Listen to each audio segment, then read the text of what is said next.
आज उठायला उशीरच झाला होता. अंघोळून ते पटापट आवरून घेतलं. लगेच स्वयंपाकाची तयारी केली. चपात्या केल्या, भाजी केली आणि आता आज तशी दिवसभरात बरीच कामं करायची होती.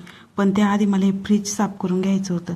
त्याच्यातून एकदम असा वेगळाच वास यायला लागला होता. बरेच दिवस फ्रीजच आवरलेलं नव्हतं. ते आधी क्लीन करून घेतलं आणि सगळ्या भाज्या व्यवस्थित ठेवून दिल्या. त्यानंतर लगेच बाकीची कामं करायला घेतली. मला आज उशांची कवर आणि हे बेडशीट धुवायचं होतं. ते काढून घेतलं, झाडून मारून घेतला. त्यानंतर बास उठतं माझं. तिला झोका देत देतच सगळी कामं करायला लागतात. त्यानंतर लगेच फरची पुसून घेतली आणि कपडे पण धुवून घेतले आणि लगेच सुकायला सुद्धा घातले. उन्हामुळे ना कपडे सध्या लगेचच सुकतात. सगळी कामं आवरली होती. त्यानंतर जेवण केलं आणि आता झाडांना पाणी द्यायचं होतं. उन्हामुळे ना झाडांना दिवसभरात 2दा पाणी द्यायला लागतं. झाडांची माती लगेच सुकून जाते. झाडांना पाणी देऊन झालं त्यानंतर थोड्या वेळ आराम केला आणि आता संध्याकाळच्या वेळी मला लसूण साफ करून घ्यायचा होता.